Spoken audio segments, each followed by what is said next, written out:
سره حضرت امام بخاری رحمۃ اللہ تعالی علیہ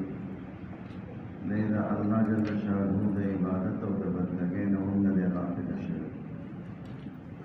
د دومره مسؤلیت باوجود د الله د عبادت او د بندګۍ ډیر زیات خیال ساتل او انتهایی عبادت گزار د عام عادت هغه دا و چې کارو سر دبا د شپې په اخره حصه کې 11 رکعاته لمونځ کول ټول عمر د شپې په اخرنۍ حصه کې 3 رکعاته لمونځ به کول دې 10 رکعاته دا به تهجد او نفل وو او 3 رکعاته دا به پکې وتر د نبی کریم صلی الله علیه وسلم نه اکثر او بیشتر اکثر رکعات راغلي د 10 رکعات ولې کو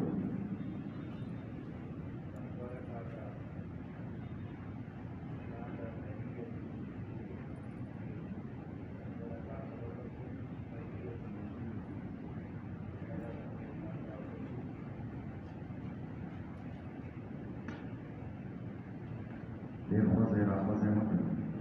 تاسو به مو دومره ډېر مه ورته راځئ شاته کښېنئ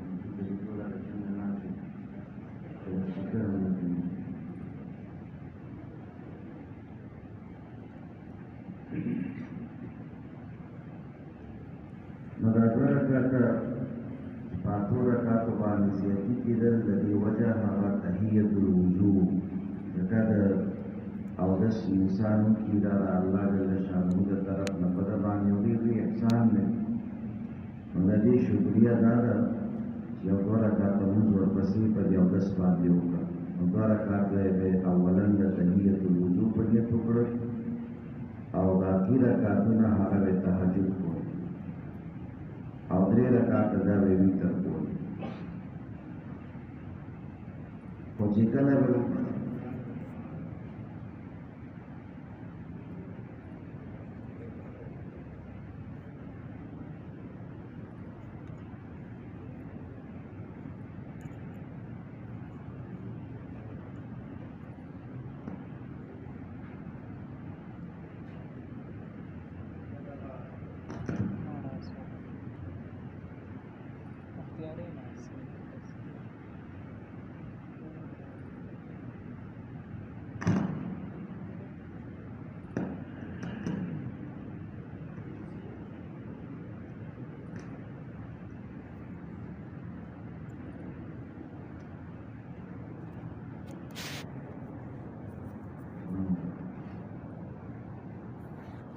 سم سړی دلته کېنولی چې کوم سړی په دې باندې پوهېږي ښه ورنه ټول د دې څخه بس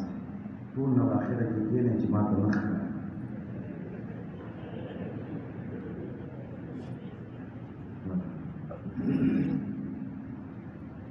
نو په رمضان المبارک کې به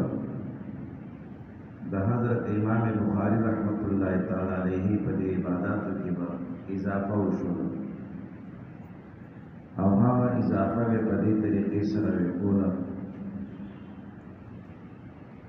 چې یو ختم به د قرآن پاک دا په تراوو کې کولو په هر رکعت کې به 20 آیتونو تلاوت کولو په هر رکعت کې 20 آیتونه دا به تلاوت کول په دې طریقې سره به په رمضان مبارک کې یو ختم دا په تراوو کې وکړو د دې نه علاوه چې کله به د تراویح نه فارغ شو نو د شپې په نیمه حصه یا 3مه حصه کې د شپې نیمه یا 3مه حصه چې کوم اخرنۍ 3مه د شپې وي دې کې به دوباره د لمونځ ته ودرېدل او په دغې دغه منځ کې به نیم قرآن پاک او یا ثلث قرآن تلاوت پر روزانه کول، 15 سپارې او یا 10 سپارې د دې تلاوت به په تهجد کې بیا کول. نو په هر 3 شپو کې به د قرآن یو ختم کول، هر 3 شپو کې به د قرآن یو ختم کول. او چې کله به سهار لمونځ به وکړلو، د سهار لمانځه نه بعد به د قرآن پاک تلاوت شروع کړو، تر افطاره پورې به د قرآن ختم کړو. نو په رمضان مبارک کې به روزانه یو د قرآن ختم کول، د شپې به په هر 3 شپو کې یو ختم کولو او په تراویح کې به یو ختم کولو. دا وی د حضرت امام بخاری رحمت الله تعالی علیه معمولات. په رمضان المبارک کې په دې طریقې سره دوی به د خپل زندگی تیرولو، او چې کله به ماښام شو نو ماښام کې به قرآن ختم مو شو او د افطار ټیم به مو لاسونه به اوچت کړل چې دا د دعا د قبولیت ټیم دی. یو طرف ته د قرآن ختم شوی دی او بل طرف ته د افطاري ټیم دی. په دې ټیم کې الله جل شانه دعاګانې قبلوي. دویمه خبره د دې متعلق هغه دا پاتې وه چې حضرت امام بخاري رحمت الله تعالی علیه دا دومره احادیث چې زده کړي دي، نو د زده کړې سره سره په احادیثو باندې د عمل به هم ډېر زیات اهتمام کول. د احادیثو د زده کولو سره سره په احادیثو باندې د عمل کولو د دې به هم ډېر وی اهتمام کولو. او دا د ټولو محدثینو حضراتو دغه طریقې کار. حضرت امام احمد ابن حنبل رحمت الله تعالی علیه متعلق راځي چې ما وی کوم یو روایت لیکلې ده په هغه باندې مې عمل کړی دی، چې کوم روایت مې لیکلې ده په هغه باندې مې عمل کړی دی. یو ځل دا روایت راته مخې ته راغله چې رسول الله صلی الله علیه وسلم حجامه وکړله او د حجامه چې کړې ده ابو طیبه کړې ده. نبی علیہ الصلوۃ والسلام دی ابو طیبه ته 1 دینار ورکړ. چې کله دا روایت زما مخې ته راغله وې زم پاسېدلم، حجامه مې وکړله او هغه حجام ته مې 1 دینار هم ورکړ، د دې لپاره چې زما په دې حدیث باندې هم عمل راشي. نو د دې محدثینو حضراتو طریقې کار او داو چې هغوی به حدیث اورېدلو، نو دا اورېدلو سره به محفوظ هم کړو، یاد به هم کړو، او به هم لیکلو او په هغې باندې به عمل هم کولو. دا د محدثینو حضراتو طریقه وه. او چې کله یو انسان دغه طریقه اختیار کړي د ده نه دا روایت بیا هېرېږي هم نه،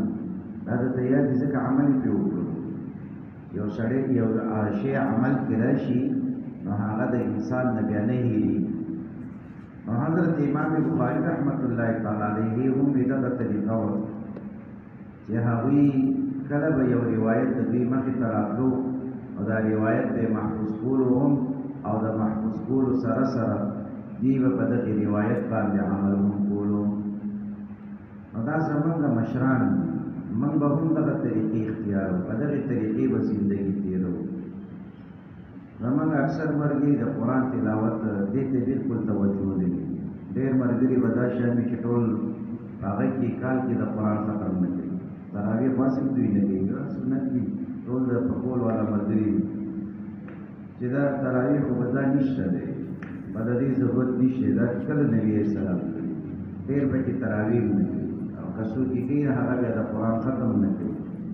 او که څوک یې کوي نو په دا شان طریقې کوي چې په خپله پرې نه پوهېږي. نو دا ټول ناروا عملونه دي. دا زمونږ په خلاف باندې دلیل او حجت جوړېږي. نو د قرآن د تلاوت د دې به موږ ډېر اهتمام کوو. زمونږ مشرانو د دې ډېر اهتمام کړی دی. او د رمضان نه بعد زما نن هم ختم شروع دی. د رمضان نه بعد نن زما هم ختم شروع دی. ولې مې سپارې مې پکې وویلې شو. نو د دې اهتمام دا د دې لپاره نه چې تاسو ځان ښیم تاسو ما ته څه روپۍ راکړئ چې والا استاد په یو خدم باندې 1 لک روپۍ نو 1.5 لک روپۍ دې کېږي دا والا نو داسې څه انعام تاسو نشئ راکولی دا صرف د دې لپاره چې ګوره زه خو ستاسو په نسبت باندې لږ ډېر ګرځم راګرځم مصروفیت خو مې نشته خو خوشې ګرځم راګرځم کله یو ځای ته ځم کله بل ځای ته خو تلاوت ته پکې ټیم ورکوو تلاوت ته پکې ټیم ورکوو نو پرون ما یو ختم وشول نن دا د 19 سپارې سورې اعراف نه به اوس د خیره شروع کېږي زما نو د دې اهتمام ستا شروع کې خدای به درته اسانۍ دې کې به څه ګرانوالی نه وي نو د قرآن د تلاوت چې دا تاسو څومره ډېر کوئ نو دومره به ستاسو په دې باطن کې صفایي سوترایي به راځي ځکه نبي علیه الصلاة والسلام فرمایي چې دې زړونو ته زنګ لګېږي لکه څنګه چې اوسپنې ته زنګ لګېږي حضرات صحابه کرام عرض کوي چې وما جلاؤها یا رسول الله د الله حبیبه د دې د پاکوالي طریقه څه ده دا زړونه به د دې زنګ نه څنګه پاکو رسول الله صلی الله علیه وسلم فرمایل چې تاسو یو مرګ یادوئ او بیا د قرآن تلاوت کوئ مرګ یادول او د قرآن تلاوت کول د دې سره د زړونو زنګ ختمېږي نو نن زموږ د عبادت شوق نشته دی ځکه په زړونو باندې زنګ لګېدلي دي زموږ زړونه زنګ شوي دي د دغې زنګ د وجې نه زموږ عبادت شوق نشته دی د عبادت کې زموږ زړه تنګېږي که چېرته یو امام پسې ودرېږو هغه یو آیت 2 آیتونه زیات کړل نو بس بیا اوف په مانځه کې شروع او یو طرف ته سلام یې نه ګرځولی چې موږ بیا منډه کړي هلکه څه چلو شو موږ دومره اوږد لمونځ کوي او چې کله زموږ دا زړونه صفا شي نو بیا به موږ ته په دې کې یو خوند محسوسېږي نو د دې څیز کمی دی په موږ کې ډېر زیات نو د قرآن سره خپل نسبت او جوړ جاري او باقي ساتل او ستاسو لپاره خو اسانه طریقه ده روزانه ښه په قلاره تاسو 15 سپارې ویلی شئ هر سړی سهار لمانځه نه بعد خیر دی لږ کښېنئ یو 15-20 منټه نو یو سپاره پکې ویلی شئ که نه ماسپښین لمانځه نه وړاندې هم ویلی شي بعد کې هم ویلی شي مازدیګر لمانځه نه مخکې هم ویلی شي وروسته هم ویلی شي ماښام نه بعد هم ویلی شي مخکې هم ویلی شي ماخوستن نه بعد هم ویلی شي 15 سپارې پوره شي ښه په اسانه باندې هېڅ مسله دلته نشته دی ځکه څه کار خو نشئ که نه سوا د موبایل کتلو نه څه کار خو ستاسو نشئ که صرف دلته یو کار هم دی چې موبایل ته تاسو زر ټایم وګزاروئ چې هلکه ځان نه څه چې موبایل وګورو او هغې نه خو شکر دی تاسو توبه ویستې ده توبه مې ویستې که نه که چا نه یې ویسته اوس یې وباسئ د شا ته والاو اواز ونه ویستلو د شا نه اواز وباسئ نو شا والا تاسو اواز ونه کړو تاسو لکه چې توبه نه ده ویستې دا اصحاب الشمال لږ اواز تیز وکړو اصحاب الیمین هم اواز ونه کړو دا ټول ولا شوقیان دي د موبایل دا پړکي والا ولا شوقي ښکاري ښه سړی ده سره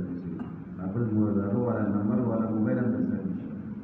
310 هم درسره نشته دا ته وایم ښه سړی ده درسره نشته ښایي نو موبایلونه مه ساتئ ښه په دې باندې خپل اوقات مه ضایع کوه ډېر فایدې شي دی نو د دې په ځای پټین څه ته د خیره ورکړو قرآن ته د قرآن تلاوت کوئ چې څومره د قرآن تلاوت کوئ نو د مفتي ظفر علي خان رحمه الله اوس تېر شوی د دې زمانې سړی دی دی زما سره لږ کم فکر و دی خو بیمار و ډېر وخت چې ما سره به قبر کې څه کېږي بس یو ځل وده شو نو ما په خوب کې مې ولیدل چې زه په قبر کې پروت یم خښ شوی یم قبر کې خو ډېر وحشت دی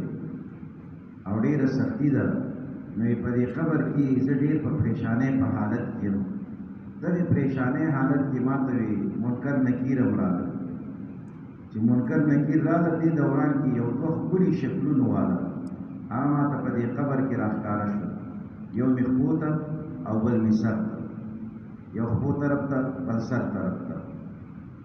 نو چې کله دا ښکلي خلک راښکاره شول نو دا منکر نکیر چې ما نه سوال جواب کوي نو یو ما ته وایي چې کوم سر طرف ته کوي سم دې شي نه ته خلاص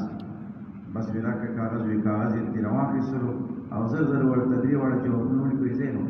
دې سړي سره ستاسو څه کار نشته چې کله دا منکر او نکیر رانه لاړو نو ما ورته تاسو کې په دې ځای کې او دومره ښکلي شکلونه ستاسو نو یو راته وی چې زه ستا د سهار لمونځ یم دا چې کوم مې ښکوته و نو ویده راته وی چې زه ستا د سهار لمونځ یم نو هغوی به فرمایل چې زما د سهار لمونځ سره ډېر زیات شوق سهار لمونځ به مې ډېر په اهتمام کولو چې کله به ما د سهار لمونځ په جمع سره وکړو نو ما به دا وینا خلکو ته چا به راته پوښ څنګه یې نو ما به وایي چې نن بلکل ټیک یم د سهار لمونځ به په جمع کړو چا به راته پوښ څنګه یې څه به مې ورته ویلي چې نن بلکل ټیک یم تاسو کې نن څوک څوک بیماران دي سهار لمونځ چارجرې سر نه یې کړی غلط لاسونه اوچت کړي تاسو ټول لمونځ ګزار یې دې اوس یو قسمي چې نتیجه نه کړي تاسو بیماران درکې ډېر دي یو د لویه بیماري دا شوه چې اوس رښتیا هم نه وایي دا خو ډېر لویه بیماري ده دا دروغ ویل دا ډېره خطرناکه بیماري ده نو د دې بیمارۍ نه به تاسو ځان ساتئ ځان به بچ کوئ د سهار د لمونځ ډېر زیات اهتمام دا دویم چې سر ته مې ولاړ و دوی جوابونه ورکړل دلته مې ته څوک وي زه ستا قرآن یم زه ستا قرآن یم هغوی به فرمایي چې زما د قرآن سره هم ډېر شوق دی او د کله ترجمه کوه کله تلاوت کوه کله په یو طریقې سره کله په بلې طریقې سره نو د دې دواړو خبرو تاسو ضرورت شته که نشته مطلب که نه تاسو منکر نکیر نه یېرېږئ دا خو ډېر خطرناک دي که نه ځکه دا نومې دا منکر نکیر چې د دې معنا ده چې ناشنا شکلونه دي د دوی شکلونه به څه وي ناشنا وي نو چې ته داسې تلې تنها ځای کې ناست یو ناشنا شکل او صورت والا د پسې راشي نو څه دې خیال دی یره به در باندې راځي که نه او چې په دغه ځای کې تا سره یو انیس موجود وي نو څنګه د خوشحاله به یې که نه به او انیس دې دا شان انیس چې ډېر ښکلی ډېر ښایسته لکه دغه ملا صاحب چې دا سره ناست نو څوک وحشت به محسوس کړي پوره هغه څومره خوشحاله دی ورته مفت کې خوشحاله نو دا ښکلی عمل دا به تاسو ته په قبر کې د ښکلي انسان په شکل کې راځي نادر صاحب سره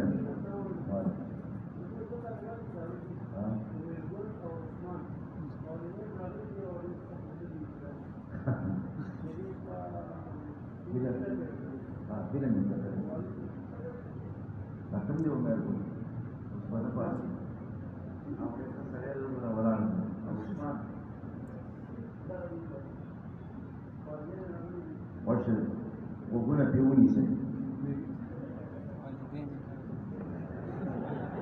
خیال را سره بوځئ که نه د دې پته وي چې دا ښه خلک دي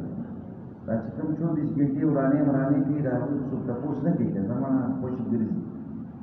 دوی په زندګۍ کې یو ځل پرې نه غلطي شوي نو ځکه دا تنبیه ورته کېږي دا ښه خلک دي زما تاسو وایي لکه دا به ډېر خراب خلک دي ښه خلک دي ګوره سبق کې هم ناست دي که چېرته بېځایه شپې تېره کړي او ټوله شپه به یې ښه تېره کړې اوس به اوږده وې چېرته کړې نه بس په ملګري کې استاد ځوانان دي خامخا چېرته مدرسه کې پاتې شوي چرګان به چل کړي یا بل څه چل به کړي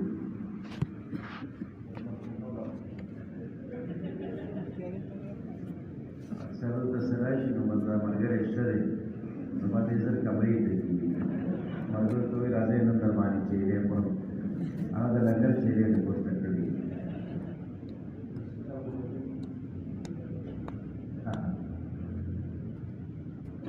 نو د حضرت امام بخاري رحمت الله تعالی علیه متعلق د دې کوم شوق د عبادت او دا د عمل بالحدیث نو دا خبرې د تپاتې وي نو ضمناً بیا یې درته معاف کړلې ځکه فایدې ډېره ده وذکر فإن الذکرى تنفع المؤمنین وذکر فإن الذکرى تنفع المؤمنین من چې د دې مشرانو دا احوال ذکر کړو د دې لپاره ذکر کړو چې دا زموږ لپاره نمونې دي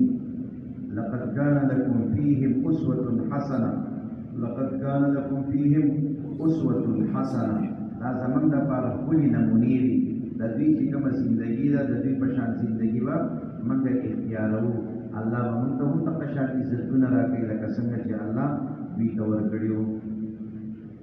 بیا د حضرت امام بخاري رحمت الله تعالی علیه د کتاب تعارف درته شروع شوی نو په هغې کې د کتاب د نوم تذکره ورته وشوله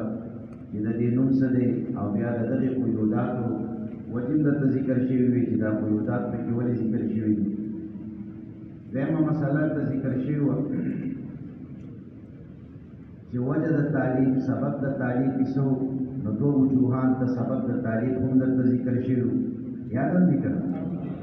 نو دو وجوهان د سبب تعلیق هغه هم درته ذکر شول. د دې نه علاوه غرض د تعلیق څه دی؟ امام بخاري رحمت الله تعالی علیه چې دا کتاب لیکلی دی د دې کتاب لیکلو غرض او مقصد یې څه دی؟ دارنګه د دې کتاب ابتدا یې کله کړې ده او انتها د دې کله شوې ده او په دې کې د روایاتو تعداد څومره دی دا اجمالا درته ذکر شوي خو تفصیل بیا نه و ذکر شوی. نو د حضرت امام بخاري رحمت الله تعالی علیه د کتاب د لیکلو غرض عام علماء فرمایي چې د دې غرض جمع د احادیث صحیحه جمع د احادیث صحیحه.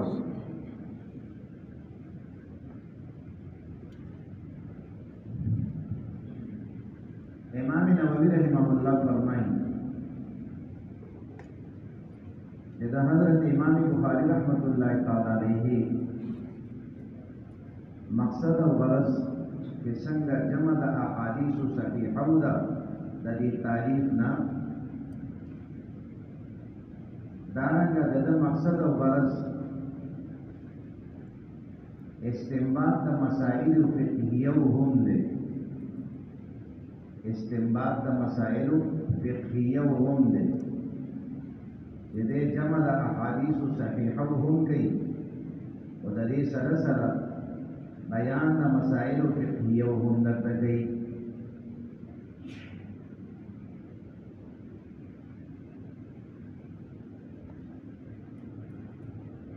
د دې سره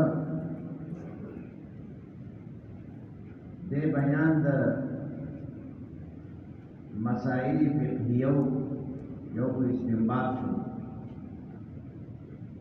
دریم غرض بیان د مسائل فقهیه او د سیرت او د تفسیر دا هم کول غواړي.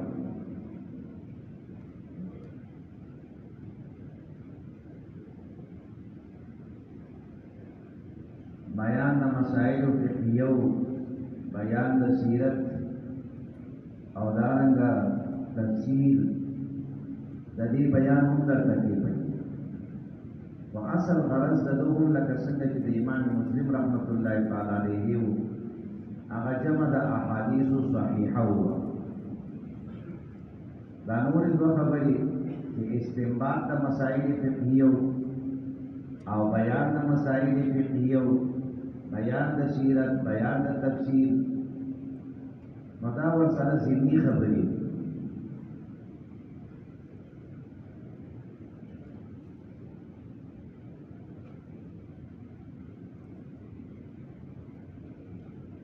د حضرت امام بخاری رحمت الله تعالی علیه د کتاب متعلق د قضا مسله پرون ذکر شو. د خپل کتاب چې کومه مسوده ده او د دې تراجم دي د دې ابتدا او شروع په ریاض الجنه کې کړي او کوم ترتیب سره به کوله د هغې ذکر هم درته شوی.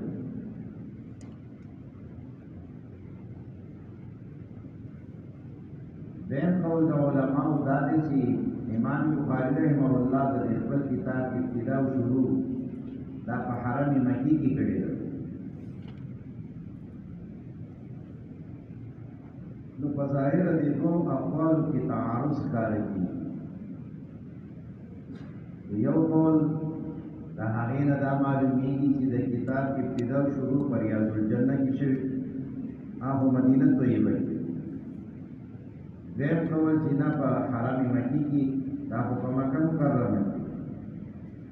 دا خو نشي کېدی په ظاهره. نو علما فرمایي چې نه څه تعارض تناقض نشته. یو دا چې ریاض الجنه کې کومه ابتدا شوې ده دا د مسودې شوې ده.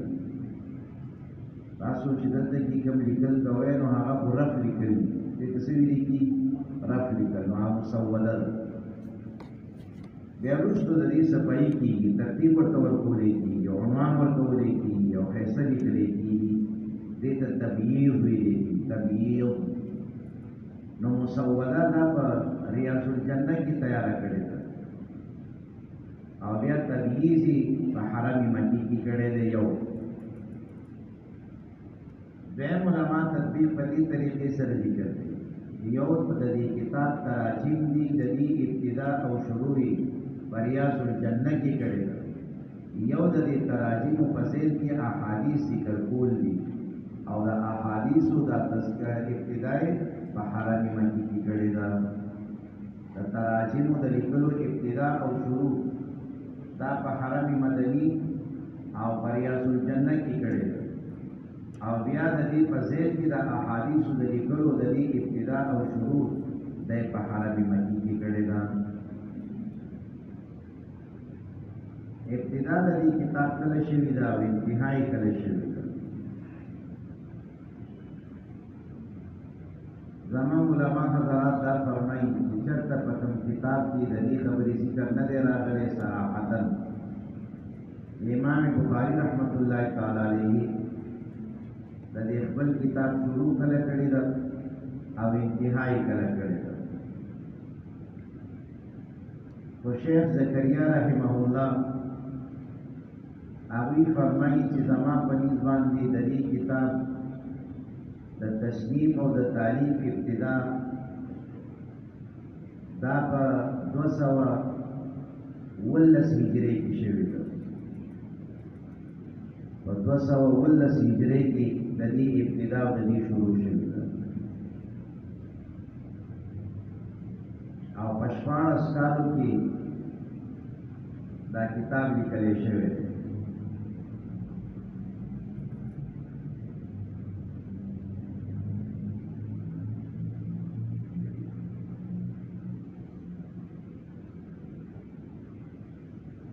دا چې په 14 کالو کې دا کتاب لیکل شوی دی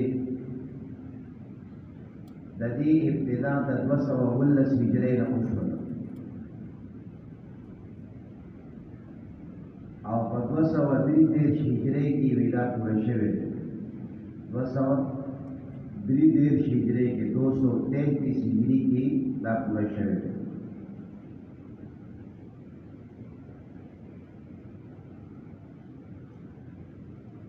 دا د کوم ځای نه شیخ زکریا رحمه الله معلومه کړې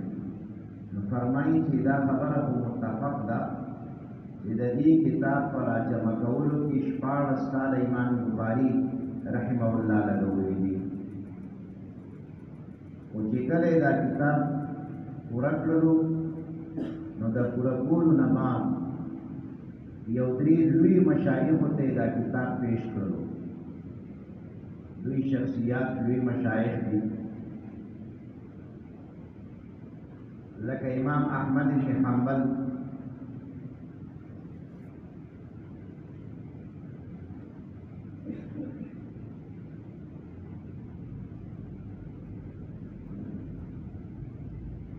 علی بن المدینی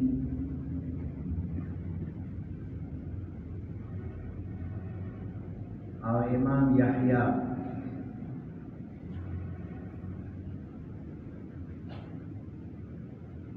بیا د دې متعلق علما فرمایي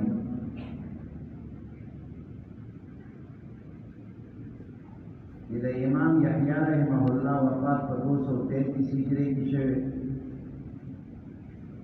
د علی بن المدینی د دې وفات په 234 هجري کې شوه او د امام احمد بن حنبل رحمه الله وفات په 241 هجري کې شوه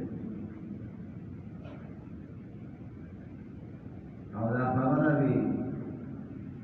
ثابت ده چې امام بخاری رحمه الله دا خپل کتاب د دې وړو علماء ته پیش کړی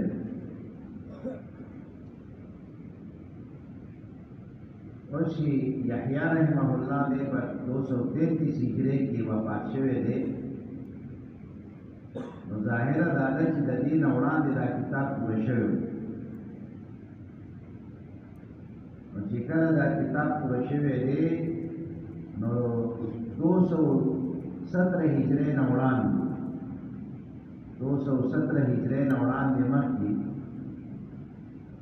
د حضرت امام بخاری رحمت الله تعالی علیه متعلق تاسو دا خبره ویلې وه چې 14 کلنۍ کې هغه مکې مکرمې ته راغلی بیا په 18 کلنۍ کې د مدینې طیبې ته تللی دی هلته کې 2 کاله تېر کړي دي 2 کاله دلته تېر کړي دي بیا د هغې نه بعد 2 کاله نور هم دلته تېر کړي نو 6 کاله مجموعه ده په حجاز مقدس کې تېر کړي دي نو دغه وخت کې د ده د عمر 18 کلنۍ نه بعد به بیا 19 کلن شوي 20 کلن شوي خو دغه وخت کې د ده دا چې کوم تصنیفات دي نو 2 تصنیفاتو ذکر ورته شوی یو قضایا الصحابه والتابعین او دویم تاریخ کبیر چې دا د په مدني سفر کې د دې مسودې تیاری کړې وي او دا لیکلي کړي وو په دغه زمانه کې او د بخاري شریف څخه تذکره نشته دی نو د دې بخاري تذکره دا بیا وروسته راځي نو چې کله وی دی د خپل کتاب ابتدا او شروع کوي دغه وخت کې د عمر 23 سال دی 23 کلن دی د 30 کالو دی او چې کله انتها د دې کوي نو دغه وخت کې یو کم 40 کاله د عمر دی په 30 کلنۍ کې د دې کتاب ابتدا او شروع کړی ده او انتها د دې ودا په یو کم 40 کال عمر کې نو تاسو کې با اکثریت 30 کلن یې او تر اوسه پوری تاسو د خیر سره یو قاعده نه دلی کړی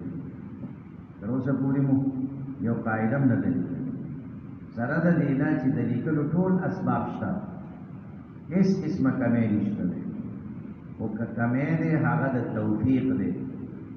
یمنګه دا کوم لیکلی شوي دي دا هم نشو کتلی چې کوم لیکلی شوي دي دا هم نشو کتلی دا ولې ځکه زمونږ زړونو باندې زنګ لګېدلی زمونږ په زړونو باندې زنګ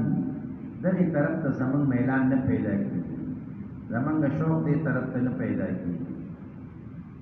بهر حال علما حضرات فرمایي چې دا په 14 کالو کې امام بخاري رحمه الله د دې کتاب تصنیف کړی دی او ظاهره وی دا ده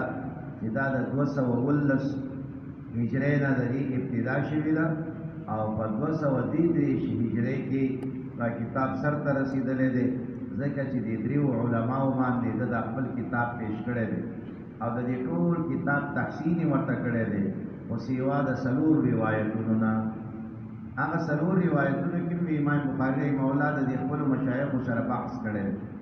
او په دغه بحث کې هم رائے د امام بخاري په درنه وه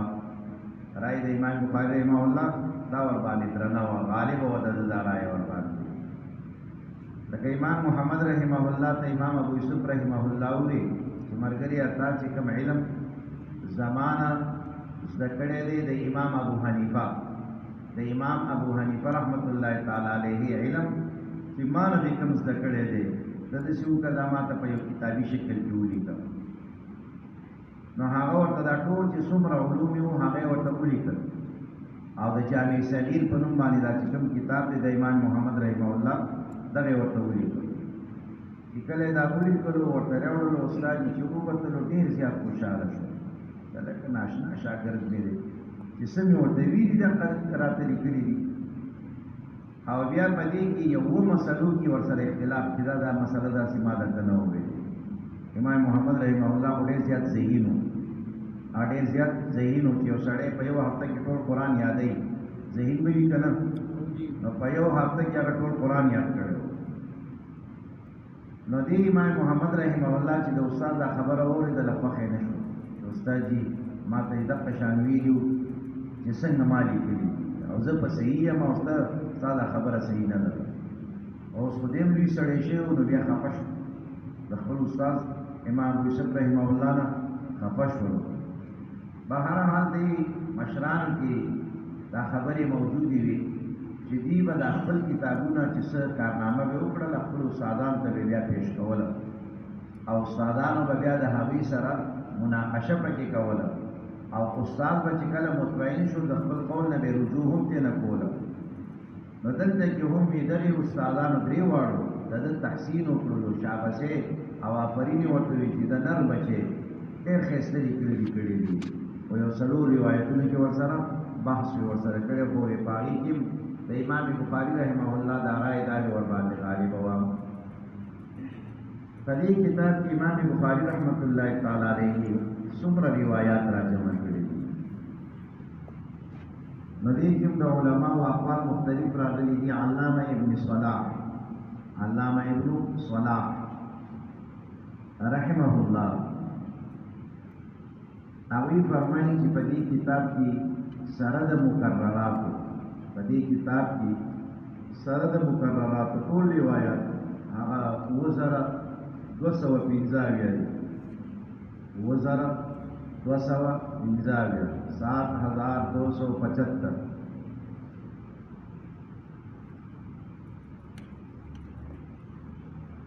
دا د علامه ابن صلاح رحمه الله رائے او وی بلا تکرار پدې کې چې کوم روایت دي هغه څلور زره دي. غیر مکرر روایتونو تعداد څلور زره دي او سره د تکرار د ټول روایتو مجموعه د هغې تعداد 7275 دی. دا د علامه ابن صلاح رحمه الله د هغوی رائے ده.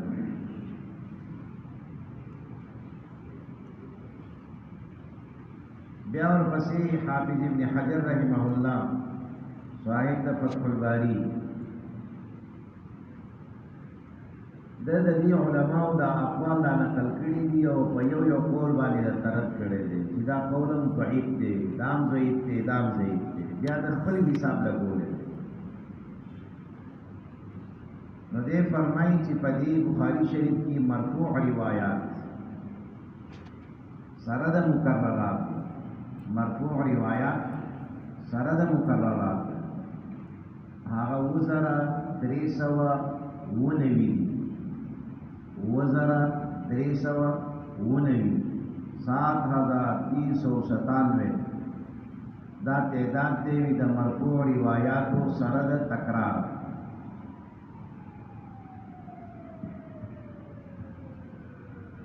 او تعلیقات پدې کې 1341 هغه تعلیقات یا هغه امام بخاری رحمت الله تعالی علیه په یو ځای کې تعلیقاً ذکر کړی دي او به په بل ځای کې د هغې تذکیره سره د سند کړی ده. دا شان تعلیقات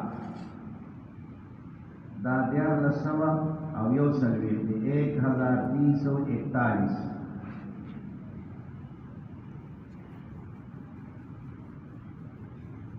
متابعات پدې کې 343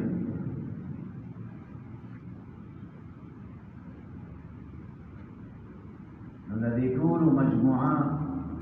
9082 شو. 9002 پدې کې مجموعه روایات مرفوع روایات تعلیقات متابعات د دې ټول مجموعه سره د تکرارونو چې ته راوالي نو د دې تعداد 9082 روایات. مرفوع روایت بغیر د تکرار پکې څومره دي؟ دارنګه تعلیقات بغیر د تکرار څومره دي؟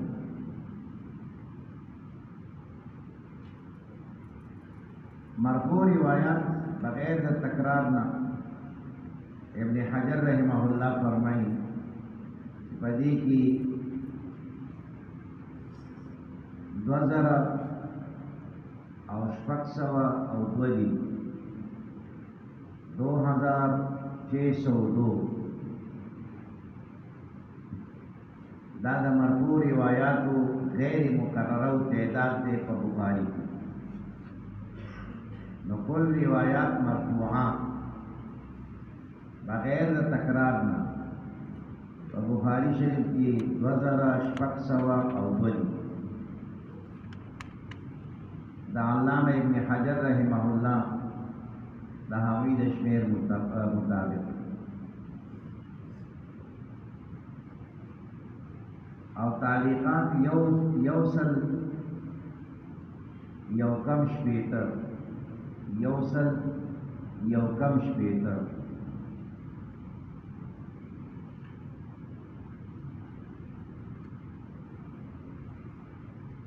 مجموعہ دا روایاتو 2761 2761 2000 یو شپیتر یو شپیتر دا دا دی روایاتو تعداد کی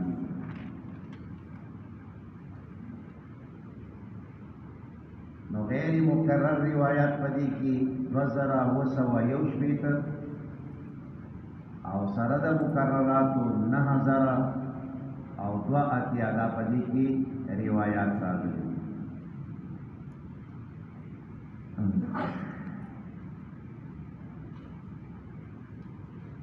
دا حضرت امام بخاری رحمت اللہ تعالی علیہ دی کتاب بعض خصوصیات او امتیازات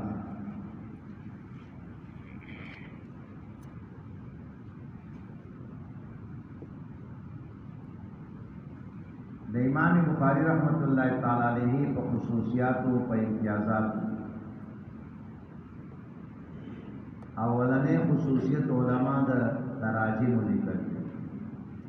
یہاں دا امام بخاری رحمہ اللہ دا تراجم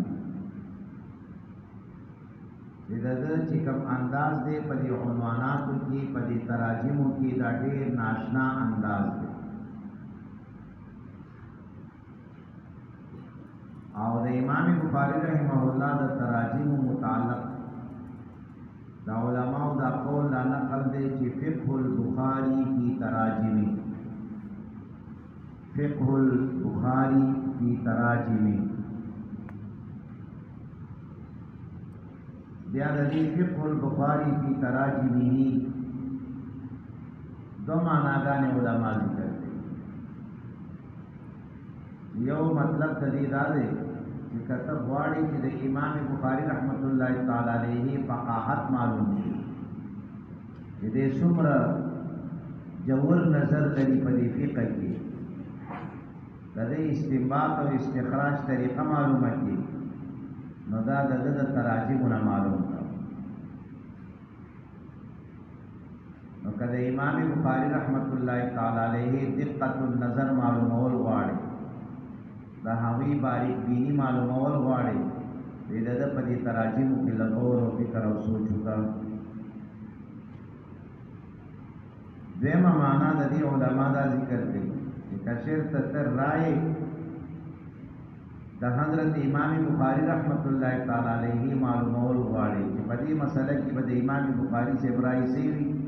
دا دی مسلک بسیوی نو دا دی تراجم اگورا دا دی دا تراجمو نا بتاتا دوی رائے دوی مسلک آغا بدتا معلوم شي دا حضرت امام بخاری رحمت اللہ تعالی علیہ دا تراجم دا عنوانات چکم پا بخاری کی دی دا انتہائی ناشنائی او علماء و حضرات و پدیبان دے مستقل رسائل نکلی دا دی دا حل لپارا او ہر یو شارح آغا دا دی دا حل کوشش کرے او دے توجیحات ذکر کرے خو بیا هم دا علماء دا لکی کہ دا امام بخاری رحمت اللہ تعالی علیہ دا تراجم و دا حق تر اسا پوری چاند دے ادا کرے دا امام بخاری رحمت اللہ تعالی علیہ دا تراجم و دا حق لا تر اسا پوری چاند دے ادا کرے دا پدی امت باندے قرض دے نو تر اوسه پوری خوچانه دے ادا کرے نو تاسو پکی کوشش ہو کہ انشاءاللہ کریشی تاسو تا اللہ جل شانو لارا کلاو کی ځکه تاسو خو د خیره سره اصل ته مخې ته پراته دي د مشرانو علماو د هغوی ټول تفصیلات درته مخې ته پراته دي نو د هغې په رڼا کې ته یو نوې حل هم د دې راویستلی شي چې د دې ټولو مجموعه د هغې یو خلاصه راوباسي نو دا به د دې د تراجمو یو حل وي نیت ورته وکړئ چې د خیره سره یو بل شرح به د بخاري القریب میدان ته راشي نیت کوئ ښه دا چې کومو خلکو لیکلي دي هغه فرشتې وي پیریان دیوان ځنګلیان نه ستاسو په شان انسانان وکړه خو چې کوم سهولتونه ستاسو دي هغه سهولتونه هغوی ته نه و حاصل ځان کم مه ګڼئ ښه ځان کم مه ګڼئ انشاءالله الله چې درته توفیق درکړي الله به درنه ډېر لوی کار وایي نو اولنې خصوصیت د دې کتاب چې علما ذکر کوي هغه تراجم د دې کتاب ذکر کوي چې ناشنا تراجم دي په ناشنا انداز دي انشاءالله مخې ته به راشي دویم خصوصیت د امام بخاري رحمت الله تعالی علیه د دې کتاب علما دا ذکر کوي چې امام بخاري سے د اثبات د احکامو د پاره د اثبات د احکامو د پاره د اثبات د خپل دعوی د پاره ذکر د آیات قرآنیه هم کوي د اثبات د احکامو د پاره او د اثبات د خپل دعوی د پاره دیو ورسره ذکر د آیتونو هم کوي لکه منه باندې وګوره باب کیف کان بدء الوحی الى رسول الله صلی الله علیه وسلم وقول الله تعالی انا اوحینا الیک نو ډایرک ورپسې آیت ذکر کوي نو د په خصوصیات کې یو دا هم دا چې د اثبات د احکامو د اثبات د دعوی د پاره ذکر د آیت قرآنیو دا هم کوي په خپل کتاب کې اکثر په ترجمه کې آیت ذکر کوي دریم خصوصیت علماء حضرات د امام بخاری رحمت الله تعالی علیه هغه ذکر کوي دا چې د مسائل مختلف فيها وضاحت د مسائل مختلف فيها وضاحت امام بخاری رحمت الله تعالی علیه فآثار د صحابه او د تابعین سره کوي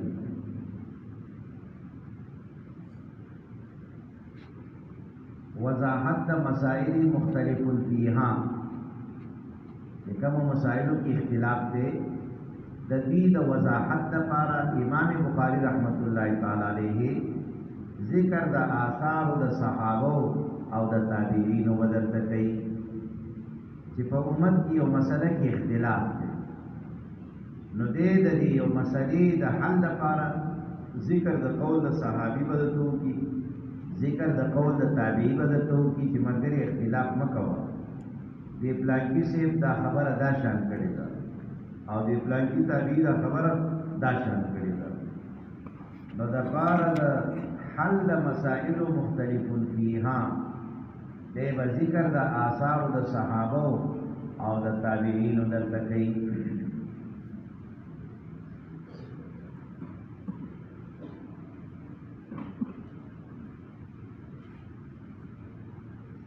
تاسو د تحمل حدیث د احادیث د ذکرولو چې کوم صورتونه دي ذکر کوم شي مخکې ورته ذکر شوی وي او ان شاء الله بخاری کې به په کتاب العلم کې اجمالا د هغه اته طریقې دي هغه به ذکر شي د احادیث د ذکرولو اته طریقې دي کتاب العلم کې ان شاء الله د هغه تذکرہ اجمالا کو تفصیل کې ویل باقی نور مصطلحات الحدیث کم کتابونه دي په هغه کې د دې تفصیل ته ذکر شوی نو په هغه کې یو طریقه د تحمل حدیث هغه مکاتبه ده مکاتبه یو شیخ هغه تا خپل کتاب راولیږي چې مرګري دا زما کتاب دی، زما طرف نه تا ته اجازت دی د دې نه روایت نقل کولی شي، دې ته مکاتبه ویلي. امام بخاری رحمت الله تعالی علیه ته د مکاتبې په صورت کې چې کوم احادیث ملاو شوي دي هغه احادیث نه یو حدیث هم په دې بخاری کې نه دی رانقل کړی. کوم روایت دته علی سبیل المکاتبه ملاو شوي، یو عالم دته خپل ټول احادیث را لېږلي او بیا د دې دوه صورتونه وي، مقرونه بالاجازه او غیر مقرونه بالاجازه. کله یو کس چاته کتاب ورکړي چې مرګري دا زما کتاب نو نور ورته څه نه وایي، او کله کتاب ورته ورکړي او د کتاب ورکولو سره ورته زما طرف نه د دې اجازت هم دیتا نو دا د احادیثو د زده کولو یو طریقه ده. لکه تاسو ته په دې احادیثو کې ذکر راځي د حمام ابن منبه رحمه الله چې دوی ته د ابو هريره رضی الله تعالی عنہ روایت دوی ته ملاو شوي دي او چې ملاو شوي دي کتابتي شکل کې دوی ته ملاو شوي. نو چې کله دغه روایات دوی ذکر کوي نو په دې کې به دا بیان وکړي فذكر احادیث منها دا د دې احادیثو تذکره وکړه یو په هغې کې دا ویلې نو دې ته علی سبیل المکاتبه تحمل د حدیث ویلې. امام بخاری رحمت الله تعالی علیه د دې قائل دی چې په دې طریقې سره احادیث د کول دا جایز دی روا دي. خود په دې خپل کتاب کې چې دا شان یو روایت چې دته په طریقې د مکاتبې ملاو شوی دی دا شان کوم روایت په دې خپل کتاب کې نه دی رانقل کړی، سره د دې نه چې د دې د جواز قائل دی او په دې باندې مرتبه او عنوان هم ټیکدي خدا شان روایت په دې کتاب کې نه دی ولې ځکه د ټول کتاب په احتیاط باندې بنا دی.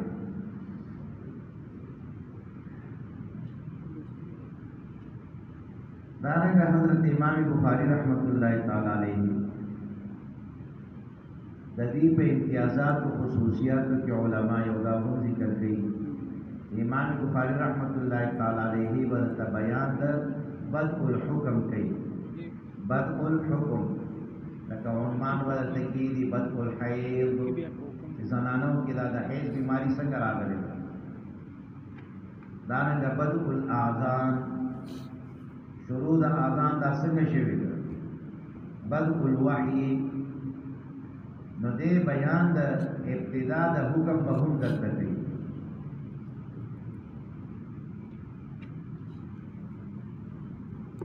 د دې په خصوصیاتو کې علما حضرات دا هم ذکر کوي چې دې